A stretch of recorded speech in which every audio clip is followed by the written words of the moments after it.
Skyrim is one of the most important games of my childhood and in terms of the broader scope of my life in general. It is an amazing game and I would call it a masterpiece.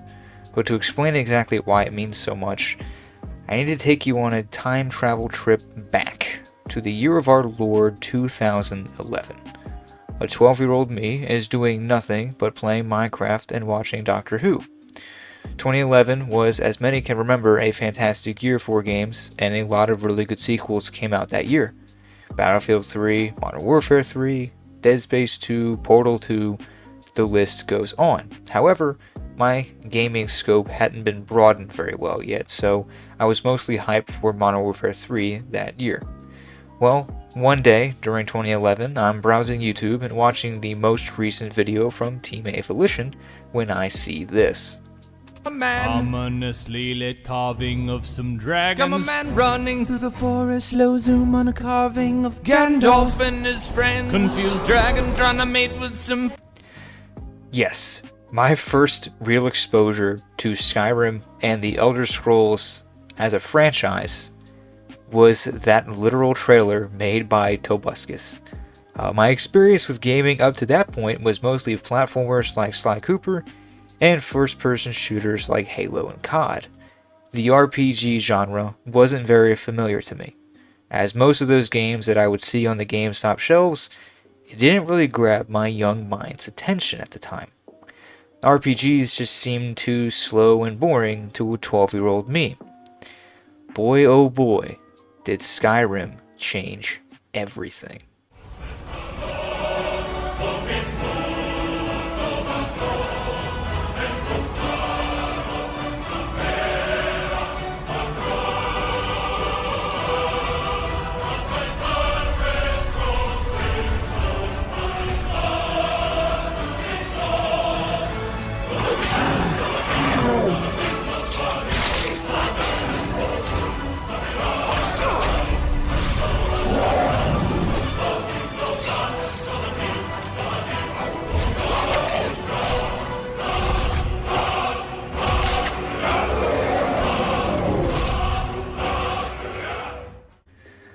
I did not play Skyrim when it originally launched.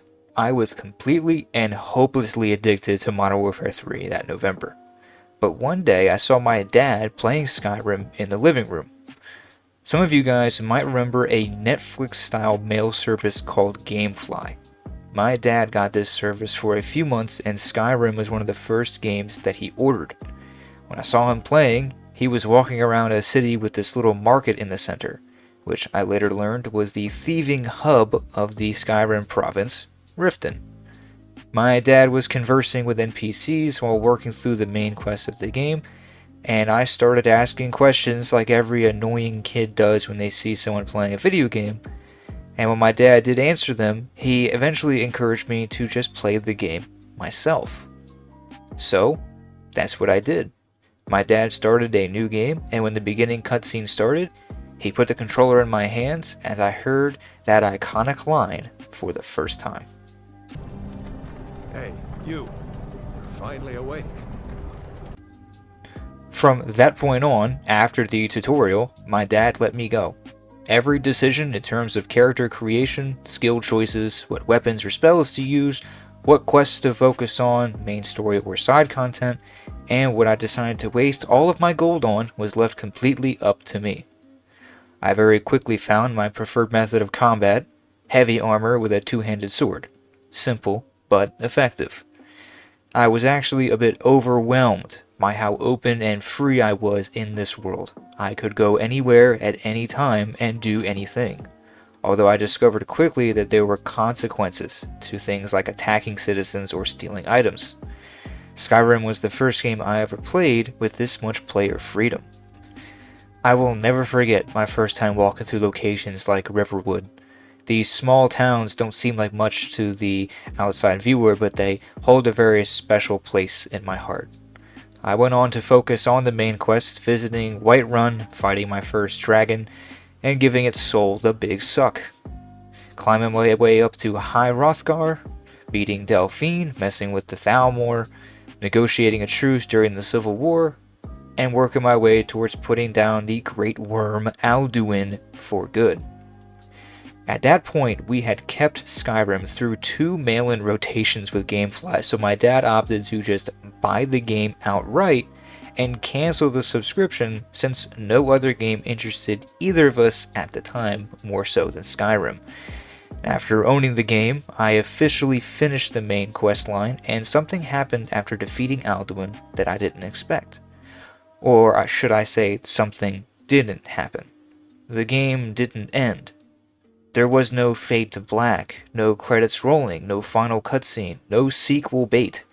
The game looked 12-year-old me in the face and said, "Hey, great job, Dragonborn. You're not even close to finished. You want to go become a master thief with the Thieves Guild? Go for it. Do you want to be a wizard, Harry? By all means. Do you want to learn all 3 words to Unrelenting Force and throw people off of mountains?" Actually, that's not a question. Basically, all Skyrim players are required to do that.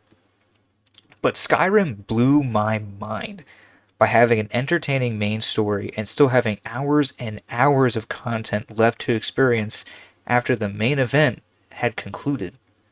I went and played through the Civil War quest line and sided with the Empire. Yes, I did. Come at me. I discovered that I have arachnophobia and had to face that fear in almost every cave I explored. Not a fan. I even learned some of the fun and wacky glitches that were mostly harmless, but some were a bit game-breaking. Also, as a side note, I did not kill Parthenax, and I never will. If you have done that, you are a heartless monster, just like Delphine. I went on to play Skyrim so long on one character, getting the Platinum Trophy, that my PlayStation 3 eventually started running into the memory leak issue, which was notorious back in the day. There was so much save data that my character took up, the game was literally giving up loading areas, and most of the time, later in the experience, would start to freeze. Technical limitations aside, I don't think that I would ever fall in love with an open world game like Skyrim ever again. No other RPG has ever gripped me like this game did, and I still play it to this day, 14 years later on my PlayStation 5. Exploring this world and listening to its soundtrack is pure gaming bliss. Finding quests and dungeons off the beaten path, discovering unique weapons, Daedric artifacts, armor, shouts, even owning multiple homes, getting a wife, adopting children, and absolutely cramming every item I ever collected into those homes. Finally, laying the smackdown on the Ebony Warrior is kind of the final check of the bucket list for all Skyrim players.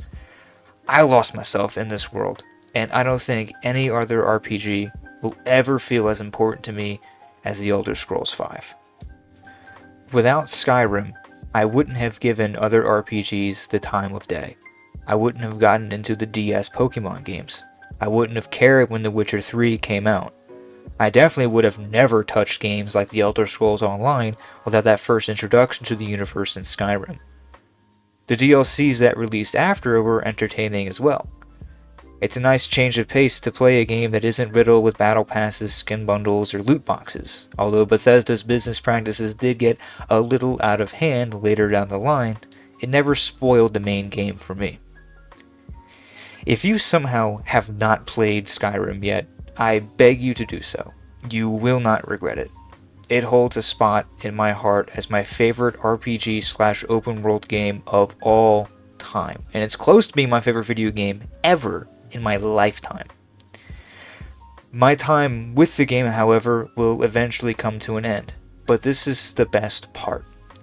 Soon, my children will be old enough to play more complex games. I've got time.